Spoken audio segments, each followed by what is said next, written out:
Pronto, dando início à nossa gravação. Na última aula, nós vimos a introdução do que seria tensões no solo, qual a importância de estudar tensões no solo, a gente viu isso bem detalhadamente. E nós vimos também até algumas fotos, né, que demonstravam possíveis problemas de rupturas de solos, provavelmente por problemas de tensões, né, excesso de sobrecarga, ineficácia do sistema de drenagem.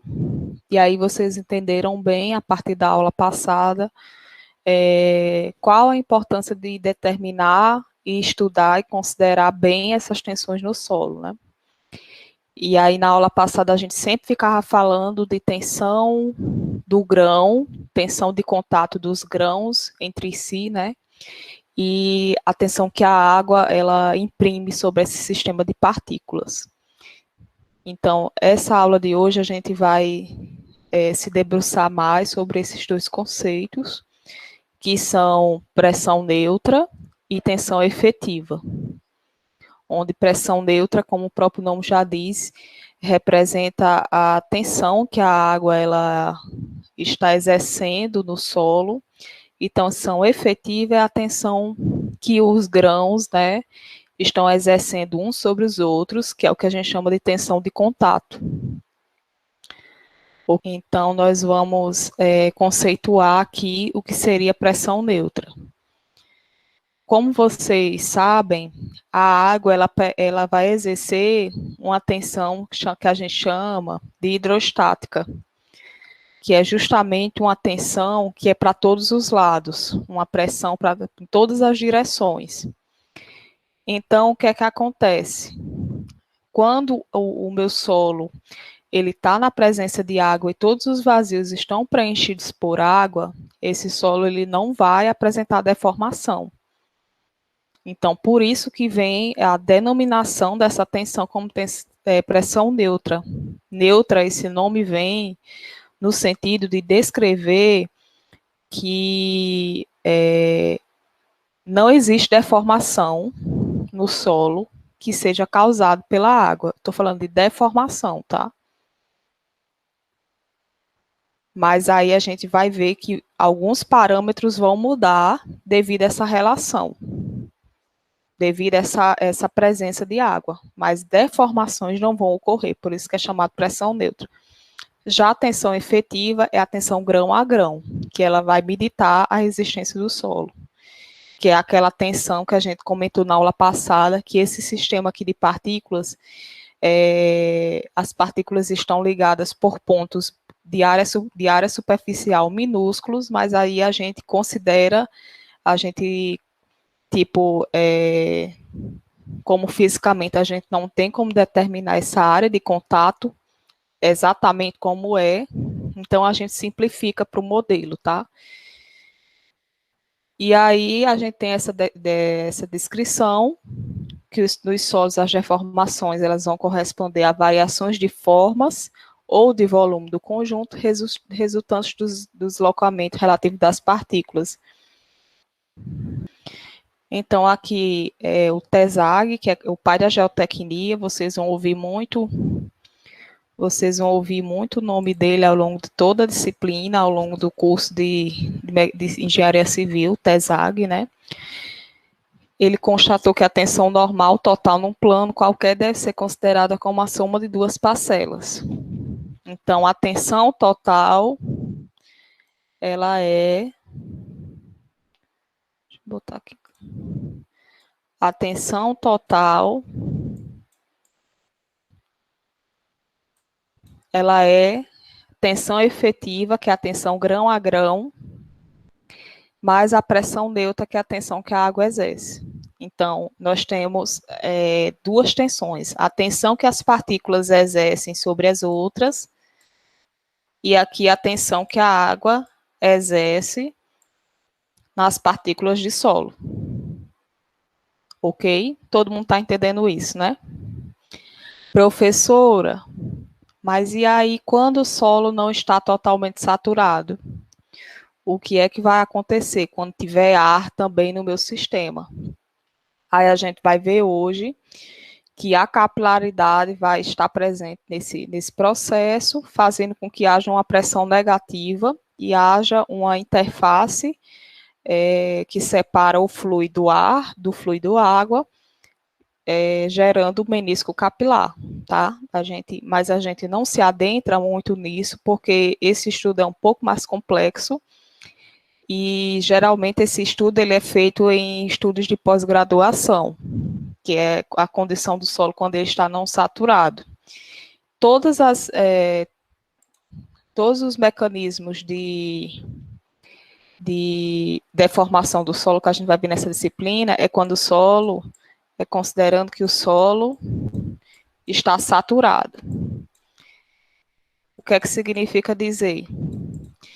Que só vai existir em termos de tensão total a parcela relativa às partículas e a parcela relativa à água. Não vai ter a parcela do ar.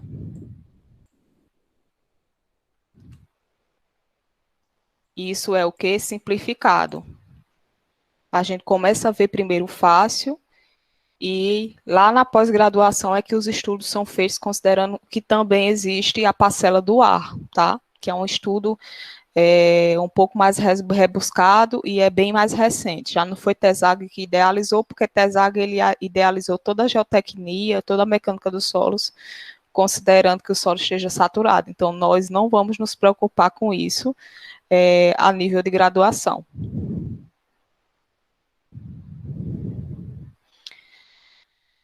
Então, aqui as descrições. A tensão transmitida pelos contatos entre as partículas é denominada tensão efetiva, e a letra que simboliza ela vai ser o sigma linha. E a pressão da água é denominada pressão neutra, ou também de poropressão, tanto faz você chamar pressão neutra, tanto faz você chamar poropressão. Então, aqui, como eu escrevi anteriormente, que a tensão total é a tensão efetiva mais a tensão à poropressão, consequentemente, a tensão efetiva vai ser a tensão total menos a poropressão. Aqui, esse princípio das tensões efetivas, ele é descrito por Tesago como uma analogia da esponja e do peso. Essa analogia ela é descrita detalhadamente no livro do Carlos Souza Pinto. Se eu não me engano, é o capítulo 6. E aí vocês vão ter, é o capítulo que é a pós-compactação. E aí nós vamos ter 3 estados. O primeiro estado, o que é que vocês observam no primeiro estado? Considerando que essa esponja é a massa de solo. Nós temos o primeiro caso, que o solo ele não está, o sistema ele não está com nenhuma sobrecarga, e a tensão de água ela está aqui nesse nível e está o sistema todo em repouso. Por quê? Tudo que acontece no solo, em termos de fluxo, é devido ao gradiente de pressão. Então, não há diferença de pressão entre a água que está dentro do solo e a água que está fora do solo. Então, por isso, não há gradiente de pressão e, consequentemente, não há fluxo. Por isso que o sistema está em repouso, tá? E aí, isso seria uma situação que representaria a condição em que o solo está com a tensão resultante igual ao peso próprio da esponja, o peso próprio das partículas do solo, mais o peso da água. O sistema está totalmente em repouso. Seria um solo que está lá no canto dele, um solo no terreno que está lá no canto dele, do jeito que, na forma natural que ele foi, digamos assim, decomposto pelo intemperismo químico ou físico, seja lá o que for, e ele está lá com o nível do lençol freático nesse nível aqui, e esse nível do lençol freático ele foi estabilizado. Já na situação B, nós temos uma tensão. Então, vejam que já mudou a situação. O que é que aconteceu nesse caso B, a gente colocou aqui um peso em cima da esponja, peso de 10 newtons, né? Colocando assim em termos numéricos. E isso causou uma compressão. Isso aqui poderia ser o quê? Poderia ser uma fundação, por exemplo. Foi a esponja que representa, na nossa analogia, o solo. E aí vocês percebam que aqui tem a descrição, que houve um aumento da tensão efetiva. Por quê? Porque reduziu o índice de vazios, deformou, reduziu seu volume, e aí, consequentemente, nós tivemos uma maior tensão grão a grão, porque os grãos eles estão mais próximos uns aos outros, e aí nós tivemos um aumento da tensão efetiva, tá? E a tensão total, ela é igual ao quê? A tensão efetiva menos a poropressão. Percebam que a poropressão, ela aumentou ou não. Se vocês olharem B em comparação a A, o que é que aconteceu com a poropressão?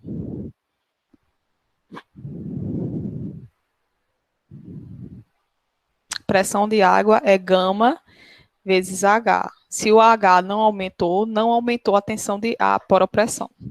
Aqui, tensão efetiva aumentou 10 newtons. Então, eu tive um aumento de poropressão nulo, a poropressão não aumentou, mas como a tensão efetiva aumentou, a tensão total também aumentou. Então, caso B, quem aumentou foi tensão efetiva e tensão total. Aí, no caso C, nós temos uma situação diferente. Eu não tenho nenhum acréscimo de carga na minha esponja.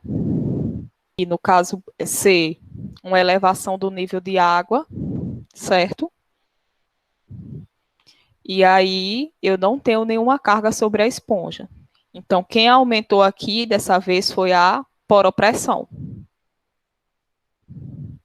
E a tensão efetiva não aumentou. Mas como a poropressão aumentou e a tensão total é função da poropressão, então nós temos como consequência disso que houve um aumento também na tensão total. Mas percebam que o que aconteceu no caso C não resultou em deformação. Tá? Não resultou em deformação, não resultou numa variação de volume. Então, consequentemente, o meu aumento de tensão aqui foi neutro. Por isso que a gente chama tensão neutra, porque não resulta em deformação. Vamos supor que desse nível para esse seja H. O aumento foi justamente essa lâmina aqui, que a gente colocou aqui 10 centímetros. Supondo que o aumento foi de 10 centímetros, a gente teve um aumento de poropressão desses 10 centímetros vezes gama, onde gama é o peso específico da água. Ok? Esse incremento de tensão, a água intersticial, né, que é a água que está no interior, começa a ter uma diferença de pressão com relação à água externa. A água externa está a pressão atmosférica e a pressão interna já está com a pressão maior. Aí, devido a esse gradiente de pressão entre as duas águas, aí há uma saída de modo que o sistema fica equilibrado em termos de pressão. Por isso que tem essa saída. Ok? E aqui no caso C, a gente teve um aumento de pressão neutra, que não resultou em deformação. Professora, mas eu não estou entendendo, porque o solo no estado C, então, ele não muda em termos de resistência? Não muda nada, muda sim. A gente vai ver que o solo, ele começa a apresentar um peso bem menor, o solo fica menos pesado. E quando o solo fica menos pesado, consequentemente, a gente vai ter uma tensão efetiva menor. Que aí a gente vai entender mais na frente. Eu só preciso que vocês entendam no momento seguinte, que a tensão efetiva, ela é responsável pelas deformações e a poropressão, ela não é responsável. Eu só preciso que vocês entendam isso. Então, aqui nós temos os dois tipos de solos, solos grossos e solos finos.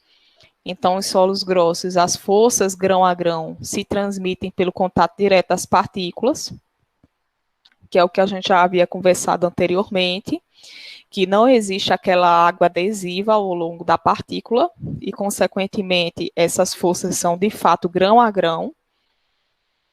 Então, consequentemente, a resistência das areias depende estritamente da tensão efetiva, que as areias, devido justamente a esse fenômeno que acontece especificamente nos solos arenosos, nós vamos ter uma propriedade que se chama ângulo de atrito geralmente muito altos, que é justamente essa força do atrito que é muito alta. Aí aqui já nos solos finos, nós vamos ter forças de contato pequenas por dois motivos. Primeiro, porque as partículas são pequenas. E segundo, porque eu ainda tenho essa questão aqui do contato ser feito por meio da água dissolvida. Então, a água está sempre metida no processo, nos solos argilosos.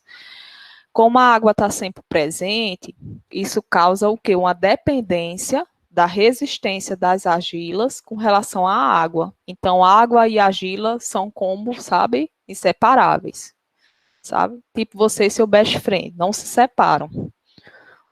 Se um tá, o outro tá também. Porque as argilas, como a gente viu lá na parte de plasticidade, as argilas, né, elas têm a capacidade, né, de se tornarem plásticas, justamente por causa dessa água adesiva que fica entre as partículas, que faz com que o solo, solo argiloso, ele tenha uma certa maleabilidade.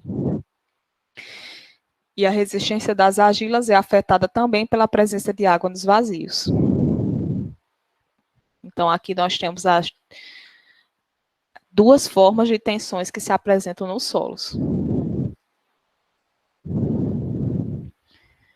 Como a água ela pode estar no solo, né? A gente viu lá naquela parte lá que tem vários tipos de água: a água livre, a água dissolvida, a água de constituição, a água capilar.